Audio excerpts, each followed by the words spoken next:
first chapter walkthrough in this book series. So I just did an introduction which gives us everything before chapter 1, and now let's actually get into the first chapter of the book.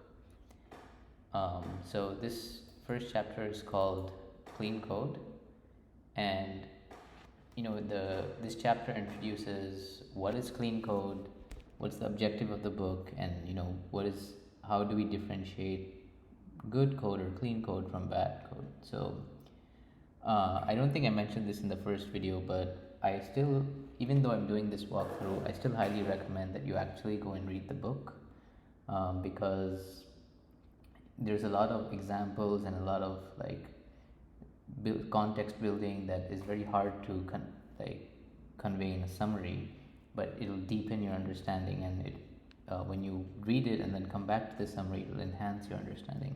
So although you can just stick to this walkthrough, but I highly recommend you also read the book in parallel.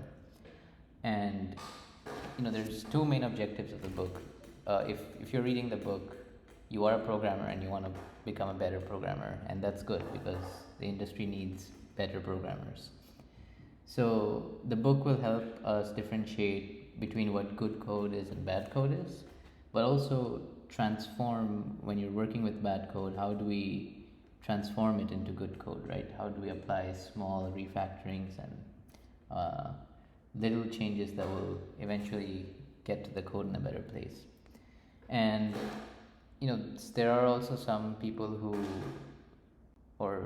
some arguments that say that eventually we'll get rid of code because everything can be automated. But if you think about it, writing code or programming is specifying you have a business, they have requirements for automation, and you want to specify and encode those requirements for a machine to execute, and there will always be code. So even if these languages get higher level, and it becomes easier and easier to build the same type of system over time, there will always be code, because you cannot there is an art of making sure that the machine can execute the requirements of the business in a precise manner, and that means that code will always live, at least for a good part of the future. So it is important to know how to keep it clean so that it lasts long. And as I said, good code matters. Bad code can bring the company down, right? So it obviously slows down the productivity of people. When the code is bad, obviously it has more chances of being incorrect and causing other things to break, and so it can cause bugs, regressions, and outages that can bring the entire company down. So, everyone has been, I think, slowed down by bad code. If you've been in the industry for a while, you must have seen that, this code is a nightmare to understand. And sometimes, we ourselves write bad code. We think that we are trying to go fast, or we think we are going fast by doing that, or maybe we think that we don't have time to do a good job, and your boss will be angry if we take time to clean up our code, or maybe we're just tired of working and we just wanted to get it done. So one of the things Uncle Bob mentions is, if we say we go back and clean it up later, those days will never come, and that is LeBlanc's law, which is late equals never. And so I think even other articles of Uncle Bob I read, and I've also practiced this a lot, the only way to go fast is to go well. So whenever we think we're going faster by making a mess or writing bad code or not producing the right quality, we'll always be slowed down, even in the short term. I've experienced this multiple times in teams, and it always pays off to go well. Even the business benefits pretty much immediately. And so going in a rush is not, you think you're going fast, but actually you're not, right? You're going faster if you do a good job. And and it's in terms of cleaning up the code, it's our job to convince our management and bake it as part of the estimates, right? That we need to take the time to do some cleanups. And maybe what I've seen been successful for me is every time we have a project, we're touching an area, we do some, I call it preparatory refactoring, right? So we refactor to prepare the code to easily be able to add the feature on top of it, right? And so just doing small things at a time goes a long way. And yeah, like owning a mess is very costly, right? Like if you make a mess, it's your system, you'll own it, and it slows everyone down. And some characteristics of a mess is that whenever you change that kind of code, it breaks two or three other places, right? And over time, the mess becomes so much that you can't clean it up. It's very hard to clean it up, and if you even attempt to start to clean it up, you'll be having a lot of risk of regressions. So, sometimes what seems like it should be a very small change ends up being a big change or a massive update to the code base. And so these are some characteristics of bad code which makes it very hard to change. And sometimes you think, well, okay, if you have some code like this, do I just redesign the system? But even a redesign is very costly because this old system has been built over time, and somehow it's maybe functional and serving all the business use cases. When you redesign, you might not know everything or all the history that has gone into it and all the use cases it handles. And while you're redesigning, you have to make sure that you keep feature compatibility, right? If you build a new thing in the old system, you also have to build it in a new one until it fully takes over. And so usually full redesigns can be very costly depending on the size of the system. And then when you try to again go fast with the new system, or try to go fast, so you think, what ends up happening is the new system also becomes a mess because it's the same the same issue. And so usually redesign doesn't work because it's going to take too long, and if it takes too long and people want to speed it up, they'll create a mess. So it's the same thing at the end of the day. So there are a lot of reasons that we have on why we write bad code, but at the end of the day, the fault is the programmer's fault, right? It's not professional to be doing that. Our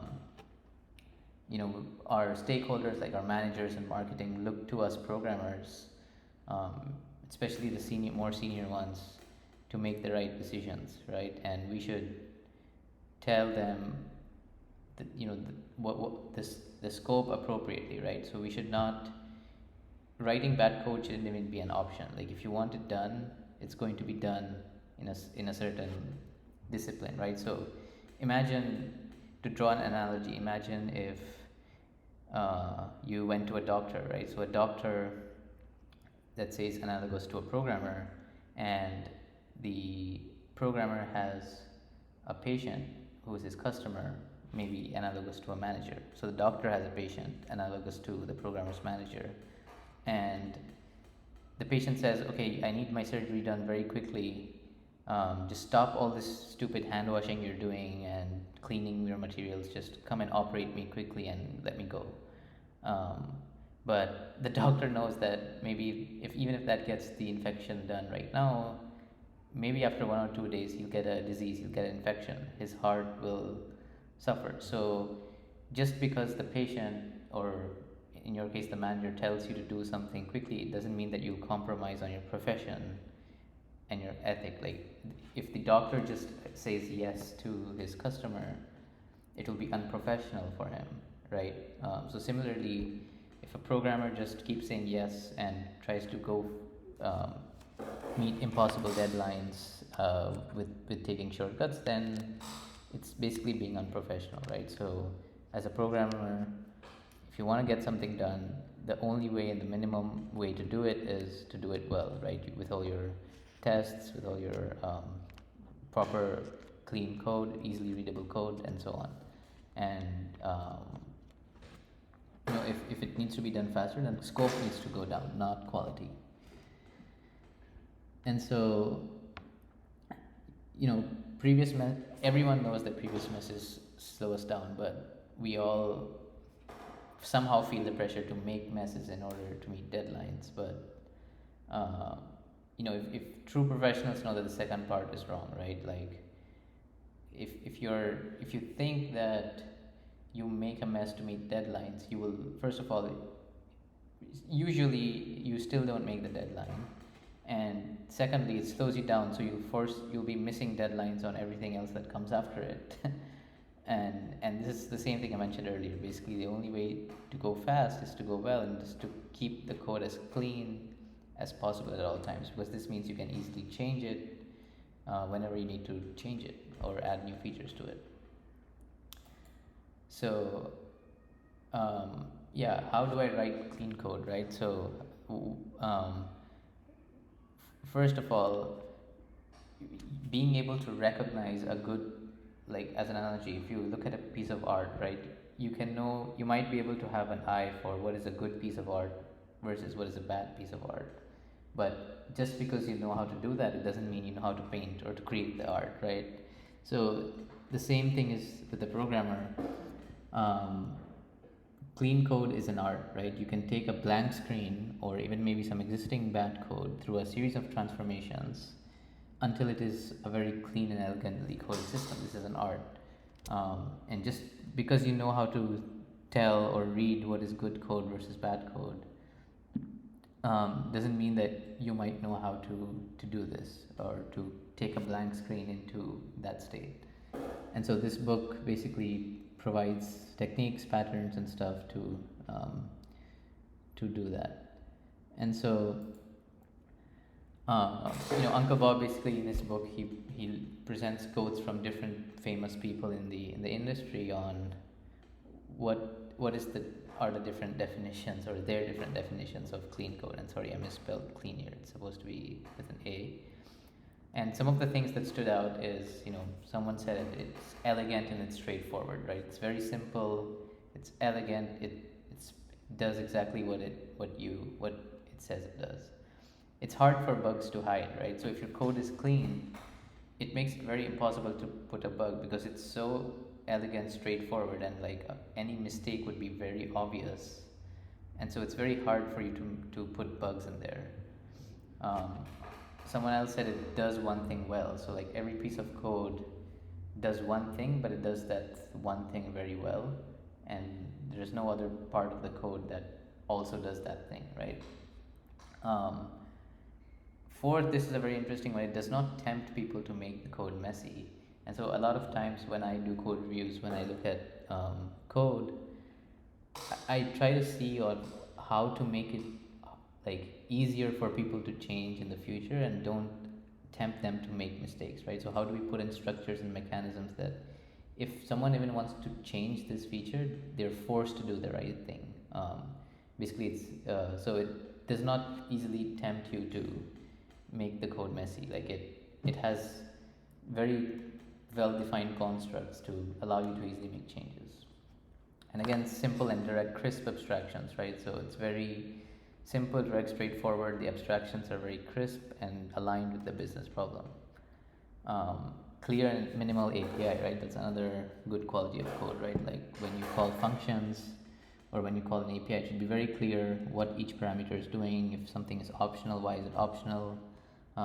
If it's returning something, what does it return? If it can return an optional, what does it mean when it doesn't return anything? And so just having a very clear API but also minimal, right? So don't have 10 parameters, all of them can be optional. That's like, a lot of states that you have to manage. So make your APIs and your function calls clear and minimal. Meaningful names, right? Obviously people are going to read the code, and so you have to name your classes, variables, functions very meaningfully, so it's very easy to understand what's going on.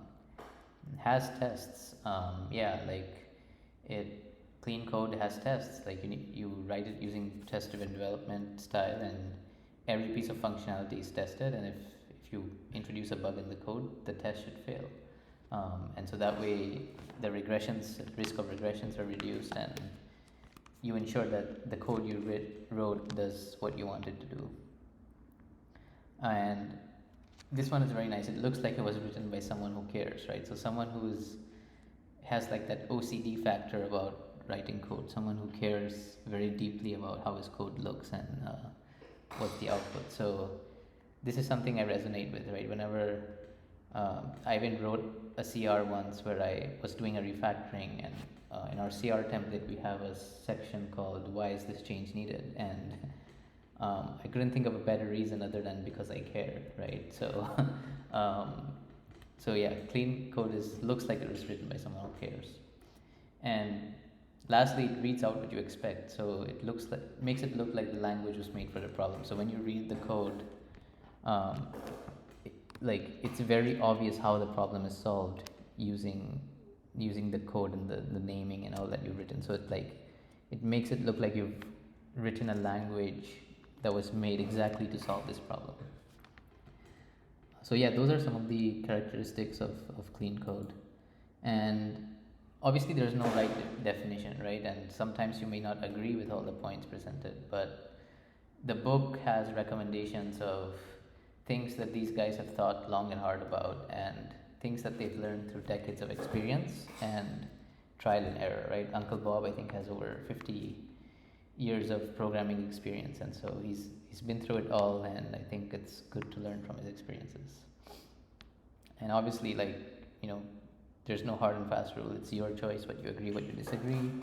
But if you either way, make sure you understand what is being presented and the rationale behind it. And so, yeah, so it's not enough to write the code well. The code has to be kept clean over time as well, right? So sometimes it starts out okay, but then it rots over time. So teams must be proactive in preventing this degradation, right? So one of the things I mentioned earlier, basically every time make some small continuous improvement changes with each project or each feature. And so you basically leave the campground cleaner than you found it. That's like a Boy Scout rule. And if you just think about it, right, if you work on a project where the code simply gets better every time, then it's very professional. It's continuously improving your team, your quality, and it's just all in the theme of continuous improvement, which is, I think, and Uncle Bob thinks as well, a big part of being professional. Goes back to making sure you care about your code and your product and your customers. And yeah, so that wraps up chapter 1. I think this chapter was a good summary on what is clean code and some of its attributes. So yeah, if you like this book series, and definitely subscribe. I'll continue posting more videos, hopefully once a week or twice a week. And yeah, looking forward to the next one. Take care.